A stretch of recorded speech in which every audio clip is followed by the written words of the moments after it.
bem? E aí vamos conversar um pouquinho sobre essas coisas que nos faz ter problemas de sono e de vontade de fazer coisas que muitas vezes a gente não faria em outros momentos. Estou falando de política e da forma com que ela é feita, uma forma com que nós atuamos também por outro lado para poder cobrar, fazer com que ela seja feita de forma diferente das que acontecem aí no dia a dia. Então, eu queria chamar vocês hoje para bater um papinho muito rápido, não é tão rápido talvez, porque eu gosto muito de explicar as coisas com detalhes, então ficam meio longos os vídeos, mas de qualquer forma um pouquinho mais longe.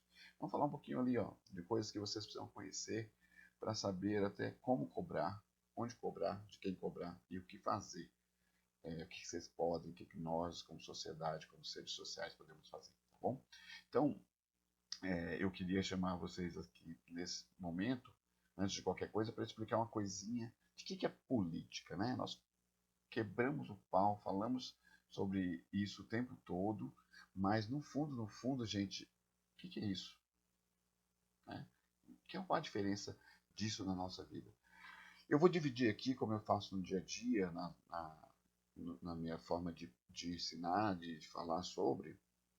Eu gosto de detalhar, gosto de colocar as coisas de forma bem simples, tá bom?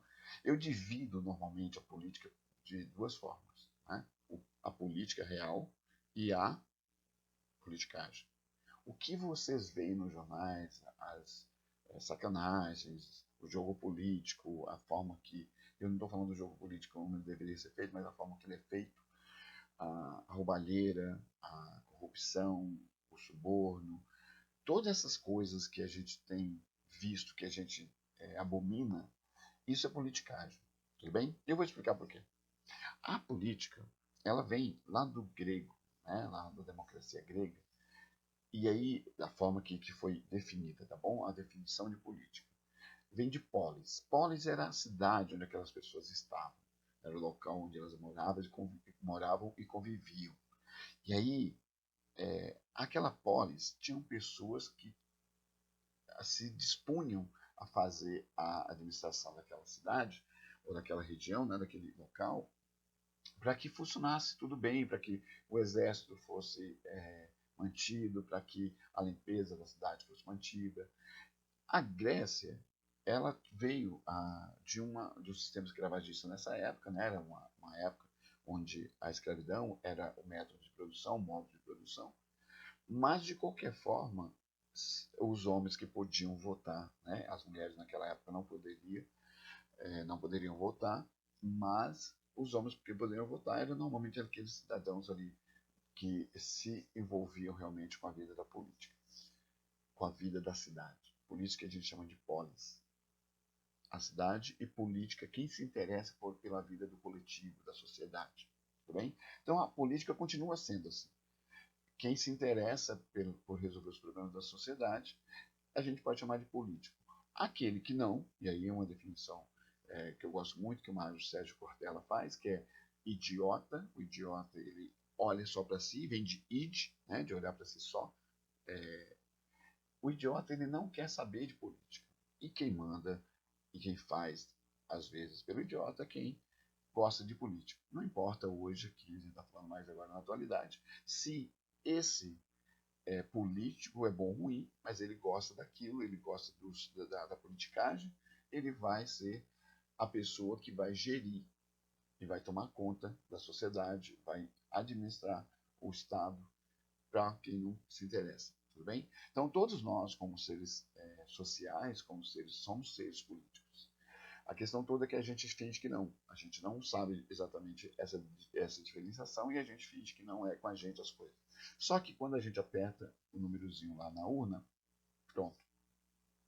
Colocamos na mão de uma pessoa, de várias pessoas, que talvez não prestem, que talvez não sejam pessoas dignas, o nosso futuro, o nosso caminhar, a nossa convivência, tá bom? Então, política é basicamente isso. É como se resolve os problemas da coletividade a partir dos meios legais, que a gente vai falar um pouquinho de democracia, de Estado democrático de direito, para que faça-se as coisas que têm que ser feitas. Então, eu não vou, por exemplo, parar de trabalhar para poder ir asfaltar a rua do meu bairro, concorda? Mas, por outro lado, o que eu faço? Eu destino parte do meu salário, que são os impostos, né, os tributos, para poder o Estado fazer isso. E o Estado é gerido por pessoas políticas. Vamos falar um pouquinho na frente aqui sobre o Estado para a gente poder entender melhor essa situação, tá? Mas antes disso, eu quero falar com você de uma coisa que é muito mais importante, talvez, que tudo isso. Às vezes, nós fingimos que não queremos saber das coisas, mas nós criticamos o tempo todo, tá bom? Mas cada um de nós carrega na nossa vida, na nossa forma de agir, uma coisa que a gente chama de ideologia. Alguns políticos muito ruins, os politiqueiros, usam essa ideia de ideologia como se fosse só do outro. Tudo bem? Toma cuidado com isso. Porque vocês nascem dentro de uma família ideológica, gostando ou não, né? De uma forma. O que é essa família ideológica? Se vocês nasceram numa família e cresceram numa família onde tem pai, mãe e filho, isso é ideológico. A família necessariamente não precisa ser assim. Vamos falar que isso é ideologia de gênero. Não tem nada a ver. Mas é cada um de vocês, ou cada um de nós, foi criado de uma determinada forma. Pensa quantos de vocês, ou quantos amigos da gente, não foi criado pela avó, porque a mãe não pôde estar junto, o pai não pôde estar junto, foi criado só pela mãe, porque o pai abandonou, foi criado pelos tios, pelos avós no geral, e continua sendo uma família, concorda? Então você não pode não ter pai e mãe e os filhos, mas você tem uma família ali, o avô, a avó, que cuida do bem-estar da família. Tudo bem? Então é ideológica a questão familiar. Por isso que tem se usado muito isso contra as pessoas. Outra coisa, em relação à ideologia, que a gente pode ficar mais fácil, a maioria de nós brasileiros ou segue ou se diz que é seguidor, ou se diz seguidor de uma determinada religião. É ideológico. Tua religião é uma forma de você é, olhar as coisas do seu ponto de vista. Tá? Então isso quer dizer o quê? Cada vez que a gente fala e afirma que o outro é ideológico, nós precisamos tomar muito cuidado, porque nós somos ideológicos no geral, mas a gente não assume essa ideologia quando é conosco. Então, ideologia a gente pode dizer que é, de uma forma bem simples, né, um conjunto de convicções, ou uma convicção que seja, que ele parte do princípio da filosofia. A minha filosofia de vida é essa. Eu sou, por exemplo, budista. É uma ideologia. Eu sigo aquilo, eu sou zen. Eu sigo a Seishonoye. Religiosa, né, porque aí são filosofias e não religiões. Eu estou separando um pouquinho aqui da forma que as pessoas dizem. O budismo, o zen budismo e tal. Pode ser uma convicção política, aí você pode falar de esquerda, direita, liberal, ou neoliberal, ou a gente pode dizer aí que desenvolvimentista, um monte de formas que a gente pode ver a partir da visão política e econômica. E, no geral, tá bom? De questões sociais, por exemplo. Né? O racismo é a ideologia que é pregada por um grupo social, um grupo que se acha acima do bem e do mal, acima dos outros. Então, todos nós carregamos de uma forma que pode gerar preconceitos, de uma forma que pode não gerar preconceitos, pode também gerar para a gente uma certa paz de estar fazendo coisas que nos centralize, né? Ou seja, eu acredito nisso, então eu faço coisas dessa forma para poder chegar nesse ponto, chegar em determinado lugar. Então eu trabalho dentro do que eu acredito, tá bom? Então essa é uma primeira coisa que eu acho que é muito importante a gente sanar, para não ficar carregando esses pesos que tentam colocar na gente. E aí, eu queria falar um pouquinho da forma que os estados eles são divididos. Uma das formas no mundo, os estados aí são os países, tá bom? Depois a gente vai falar do estado, divisão desse país. No mundo, tem várias formas do estado ser dividido. Mas normalmente a gente pode dividir em duas: estados unitários. Aí os países menores, eles não têm divisões ali, gente. Como, por exemplo, estado de São Paulo, eles não têm essas divisões, eles são estados únicos. E ali tem, logicamente, que mesmo assim, tem algumas formas de dividir, que esse estado único, que é a forma da parte, a questão administrativa. Então, por exemplo, se a gente pegar a Finlândia, a França você não vai ter lá dividido em estados, como é o Brasil. Por quê? Porque lá é menor, então não importa. Alguns países, como a China, por exemplo, também tem um estado único, né? E aí as divisões provinciais, ou as províncias, que são geridas ali por prefeitos, por governadores e assim por diante, tudo bem? Estou dizendo que é uma forma. Existe no mundo inteiro ainda os estados unitários, e esses estados unitários eles podem é, ser conduzidos por uma figura central simplesmente, ou pode ter essa figura central, que é um presidente, um rei, um primeiro-ministro, mas as divisões menores são normalmente municípios e não estados, pedaços maiores, divisões maiores, como é feito no Brasil. E a gente vai falar um pouquinho lá na frente sobre isso. No Brasil, nós dizemos então que o nosso estado ele é federado, ele é uma federação, tá? Então ele está debaixo da mesma Constituição, ele tem a cada estado tem sua autonomia e consequentemente cada município também. Não pode se quebrar essa federação, né? A não ser que tenha que exista ali uma guerra. A maioria de nós que tem acima dos 40 aí já ouviu falar muitas vezes. O Rio Grande do Sul quer se separar, ainda tem até hoje um movimento separatista no Rio Grande do Sul, mas na Constituição não permite isso. Aí, como o Estado está debaixo da mesma Constituição por estar na federação, então ele não pode fazer sozinho esse tipo de saída, né? Então, tem uma das coisas que funciona na parte administrativa, nessa questão do Estado federado, é que é descentralizado. Uma das coisas que tem um peso muito grande, por exemplo, hoje, e todos nós temos ouvido falar, é dessa briga, que é uma briga meio estranha, entre o presidente e os governadores de Estado. Por que, que isso é importante entender? Particularmente, é uma briga ideológica, tudo bem, do meu ponto de vista. Mas essa briga ideológica afeta diretamente nossa vida. Por isso que nós estamos hoje como epicentro, talvez, no mundo, com essa pandemia, por causa da briga ideológica. Tá bom? É uma briga político-partidária, mas é ideológica. Então, por ter autonomia, o Estado de São Paulo ele definiu uma política clara para ele de combate ao coronavírus. E o presidente queria que fosse de outra forma em todo o Brasil, tudo bem? E poderíamos ter muito mais mortes por conta disso. Mas esse não é o caso aqui, a gente pode fazer essa discussão uma outra hora. Então, uma cláusula pétrea que garante que o Estado não se dissolva, mantém o Brasil unido do jeito que ele é. Então, o Brasil é um Estado onde tem entes federados, que são os estados, e esses entes federais também, por si, eles são também divididos em municípios para ter uma gestão. Então, é descentralizada a nossa gestão. Tá bom?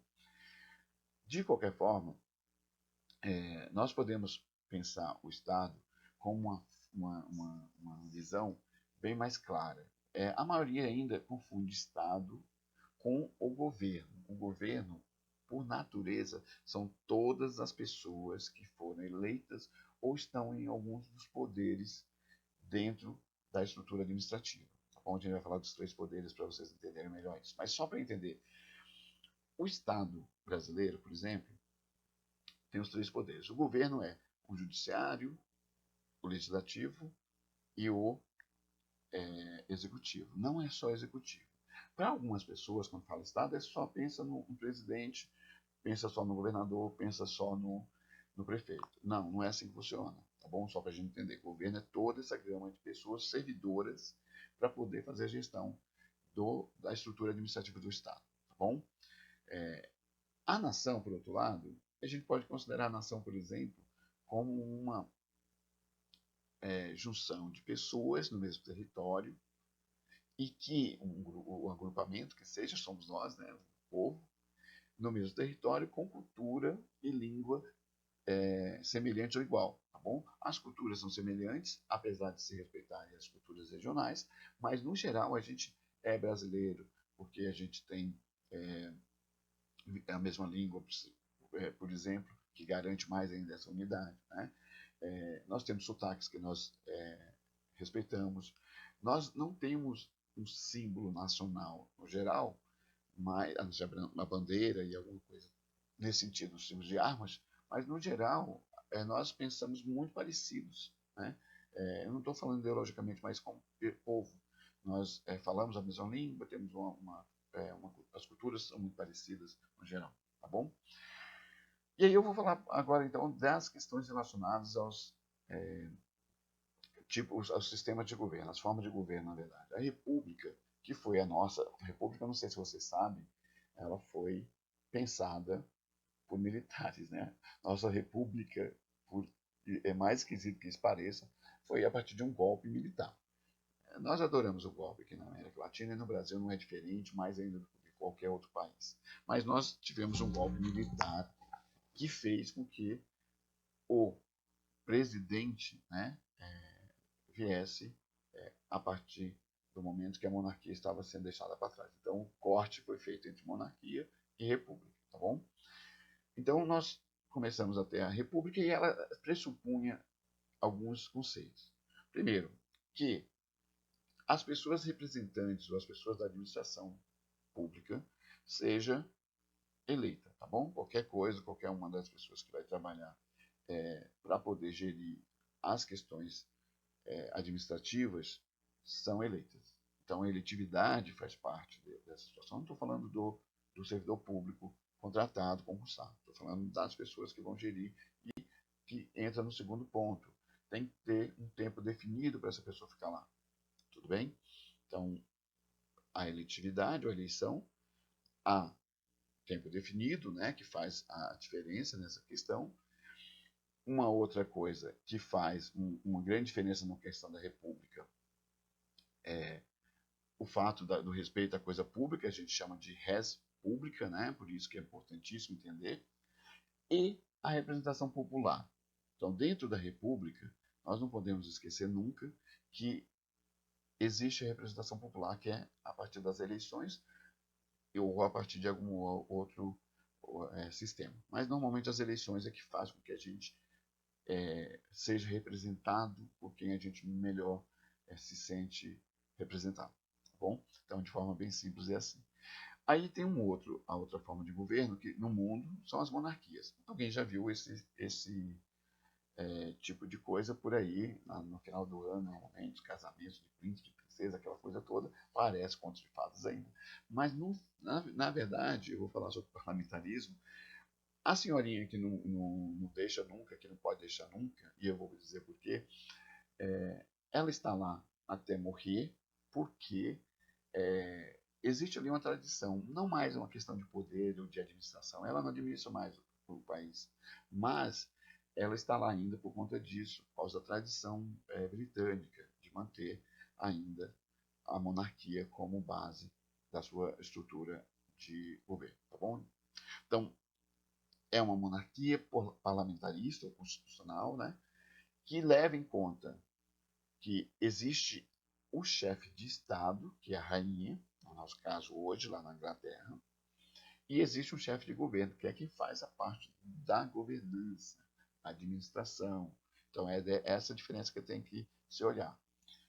No caso de lá, eles têm o Boris Johnson e tem a rainha, né, que já passaram trocentos primeiros ministros por ela, e ela continua viva. E ela tem lá, é figurativa, né, é mais uma ilustração, né, da tradição, mas, por outro lado, alguma coisinha ou outra em termos de poder de intervenção ela ainda tem, porque existe uma confiança muito grande em relação à rainha a partir da população ainda, tá bom? Então são as duas formas aí de governo.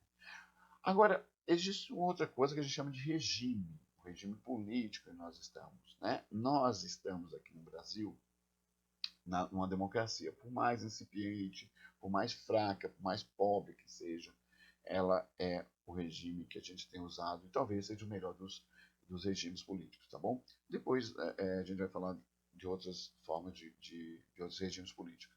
Mas na democracia pressupõe que todos nós, aqui representados pelas cores, tá bom? Não importa o que você faça, sua cor, sua raça, sua religião, essas coisas aqui estão dizendo respeito a isso. Não importa. o que você crê, o que você gosta, se você não gosta dos políticos. Todos nós fazemos parte do mesmo grupo social, que é a nação, né, que é um povo. E esse grupo é representado por pessoas no parlamento. Nós escolhemos a república e a democracia representativa. Né? A gente pode, de uma hora para outra, querer mudar a Constituição e aí ir para as ruas, fazer plebiscito, fazer como foi feito no início dos anos 2000, para poder saber se ia ter a monarquia de volta ou ia ficar o presidencialismo. Né? E nós escolhemos manter o presidencialismo.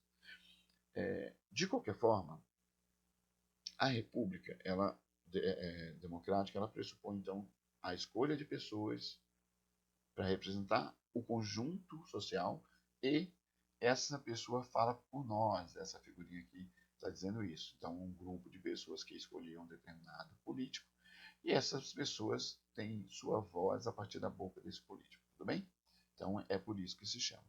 E o outro ponto é o outro regime, né? Tem várias formas de serem feitos também, mas a gente pode chamar de autocráticos ou autocracia. São os regimes onde um cara ele toma o poder de uma determinada forma e mantém-se no poder ali a partir do momento do uso da força, que seja do uso da política que não seja a partir das eleições e da representação do povo. Então ele representa, não é um rei, mas ele coloca-se lá como uma pessoa que vai mandar naquele país a partir de um grupo pequeno que o colocou lá ou dele mesmo ter tomado como um golpe, tá bom?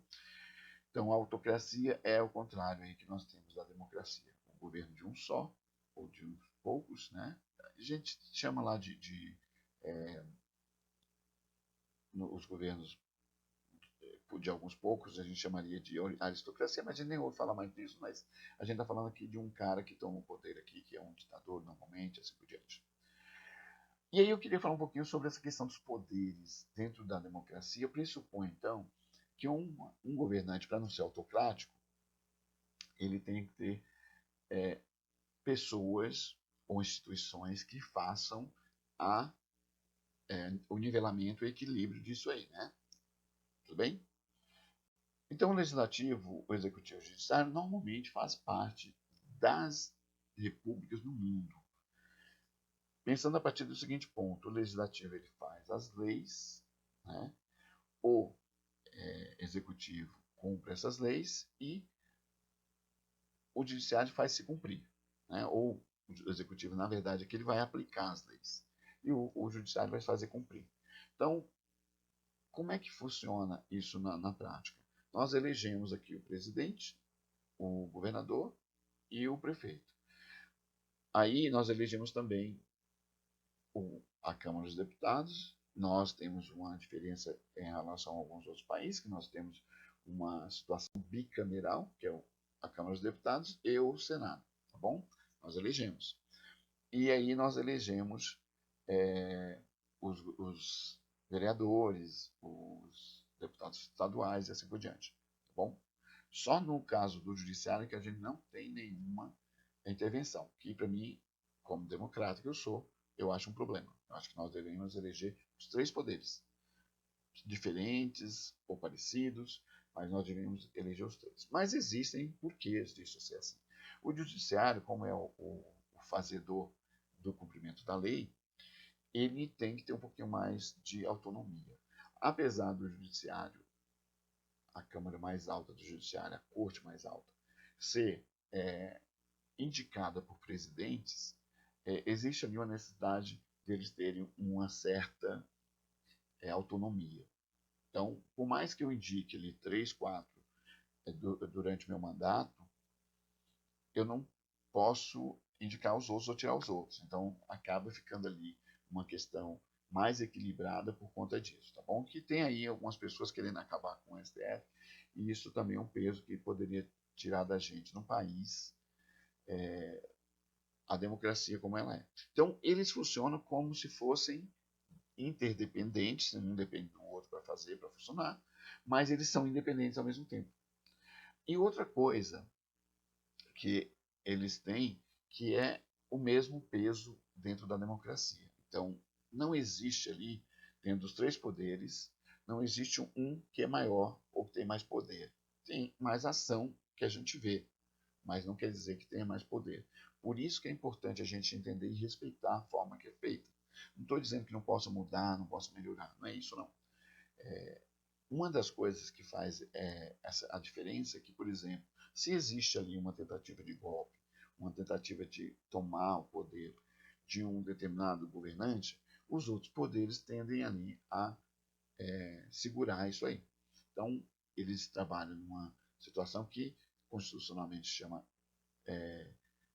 freio e contrapesos, ou seja, um pode frear o outro em suas demandas, em seus exageros, né, em seu passado limite, e aí funciona a sociedade de uma forma um pouco mais harmônica. Então, eles têm que ter o mesmo tipo de poder, o mesmo poder na verdade, para ter essa harmonia, para nenhum querer sobressair em cima do outro. Tudo bem? Ficando isso claro, uma coisa que nós vamos falar agora é sobre as formas de governo. Né? Uma forma de governo que é muito comum no mundo é o parlamentarismo. E o parlamentarismo, ele pensa, vamos pensar na Inglaterra de novo, a rainha é o chefe de Estado e o chefe de governo é o Boris Johnson, que faz ali, que é colocado, que é empossado a partir da maioria que ele conquistou nas urnas. Então, quem é eleito é o deputado que vai ali e depois junta com aquele grupo que são mais próximos ideologicamente, e a partir daquele ponto de vista eles colocam o primeiro-ministro lá. Logicamente que já vem ali, o primeiro-ministro já vem sendo pensado, aquele grupo de partidos se ajustam ou se agrupam ao redor dele, e aí depois do final da campanha, normalmente é ele que é colocado. Pode ser tirado a qualquer momento por um voto de desconfiança desse parlamento. Então, mesmo quem apoiava ele viu que não estava dando certo algumas medidas, vai lá e dá o voto de desconfiança e tira ele de lá. Se ele não alcançou a maioria para poder colocar as políticas que ele propôs em, em pauta, colocar o que ele queria nas campanhas, colocar em pauta, tem lá algumas ferramentas para tirar essa pessoa ou para regulamentar isso, tá bom? Então, o parlamentarismo aproxima mais o governante, na verdade, porque todos são governo, do parlamento, da representação da sociedade. Então, da mesma forma que nós temos a Câmara dos Deputados, lá também eles têm, só que não tem um presidente. Lá eles têm um primeiro-ministro que toma conta de tudo e ele mesmo organiza o gabinete, que seria o equivalente aos nossos ministérios aqui. Tudo bem? E aqui eu coloquei o Obama, porque é um presidente americano, e nosso presidencialismo é muito parecido com o americano, de uma forma meio estapafúrdia, a gente trabalha aqui, então tem algumas ferramentas como impeachment, e veto presidencial e assim por diante. Nós temos algumas variações, mas de qualquer forma, no geral, a gente é parecido com os Estados Unidos. Nós acabamos assumindo o presidencialismo americano como se fosse o melhor para a gente, tá bom? O presidencialismo não tem chefe de Estado e chefe de governo separados, então todos as duas funções estão no mesmo cara, presidente, diferente do parlamentarismo. E esse presidente, ele é eleito para poder colocar em prática uma determinada política que ele falou durante a campanha ou não. Nós não temos ferramentas para poder tirar o presidente fora o impeachment, que é meio traumático. Nós já passamos por isso 2 vezes nos últimos 30 anos e foi muito ruim para o país. Né? Não estou dizendo que o presidente lá era bom, mas de qualquer forma, nisso talvez o parlamentarismo tenha um pouco menos de dor de cabeça na hora de fazer essa troca. Então se faz as eleições e aí se ele conseguir maioria dos votos, ele fica. Se ele não conseguir, e se ele coloca outra pessoa, e assim por diante. É menos traumático pelas experiências que nós temos visto aí pelo mundo, tá bom? Então, nosso presidencialismo não garante o presidente, como o último que nós temos agora aqui, não garante a esse presidente poder total de fazer o que quiser. Não. Ele é o cara que ele foi pago, pensando numa forma da empresa, foi pago para poder fazer o planejamento estratégico da empresa ser colocado em prática. Então, ele não é o cara que é o dono, ele não é o cara que está acima do dono, um conselho, né, no caso da empresa. Ele simplesmente está lá para executar as leis que foram criadas dentro do parlamento e que leva ele a desenvolver as políticas que ele garantiu que ia desenvolver durante a campanha para o mandato dele. Tudo bem? Então, o presidencialismo nosso tem algumas diferenças do americano, mas normalmente a gente pode encontrar algumas semelhanças algumas características bem próximas também, tá bom? Mas nós precisamos de outra forma pensar o que a gente quer para o país. E é a partir desse ponto de vista do conhecimento mais técnico, eu estou dizendo um conhecimento técnico de ser um técnico de política, mas um conhecimento técnico de entender com clareza o que é cada poder, a forma que ele age, a forma que ele é colocado em prática, é que a gente precisa tomar atitude. Então, na democracia, existe o que nós chamamos de Estado Democrático de Direito e o Estado de Direito. O Estado de Direito é todo país que é gerido a partir de uma Constituição. Então ele pode ser autocrático, porque aquele cara tomou o poder e criou uma Constituição para gerir aquele país. O Estado Democrático de Direito pressupõe que tenha uma Constituição, mas pressupõe, por outro lado, que exista o aperfeiçoamento das leis, para poder diminuir a desigualdade, para poder ter mais justiça social, né? Para que as pessoas sejam o principal foco das políticas desenvolvidas pelo governo. Tudo bem? Então, é uma diferença que é muito importante aí entender essas questões do Estado democrático e o Estado democrático de direito. Nós, como participantes de uma democracia, nós podemos nos manifestar, fazer reuniões, né, dentro da legalidade. Nós podemos também, por outro lado, cobrar dos que foram eleitos e cobrar do governo atitudes, cobrar da estrutura administrativa atitudes que levem a uma política mais próxima do que nós queremos. Então, a gente, mesmo elegendo, a gente não fica alijado da relação com o poder. Por isso que não podemos ser ignorantes de falar que não gosta de política, que não quer saber de política, porque a ignorância leva a esses caras que gostam, principalmente os que não valem nada, a se manterem no poder. E nós temos aí gente que ficou 20 anos sem fazer nada, 30 anos sem fazer nada, dentro de uma casa legislativa, e hoje está tomando poder, né, de outras formas aí, que seja junto com o presidente, seja empossado pelo presidente, e pessoas que sempre tiveram más intenções em relação ao Estado, à coisa pública, estão no poder até hoje, mandando até hoje, tá bom? Então, pessoinhas, a ideia principal aqui era fazer com que vocês entendessem um pouquinho da relação nossa com o poder político, com a política real, mas principalmente acordar a gente para poder começar a cobrar. A gente está vendo a quantidade de pessoas mortas aí pela falta de uma política séria e a gente precisa aprender a lidar com isso, tá bom? A gente se vê na próxima, mas siga aí o canal, se vocês tiverem vontade, se vocês quiserem. Façam questionamentos que vocês quiserem, que eu vou trazer para vocês as respostas, né? Mesmo que eu não saiba, vou buscar.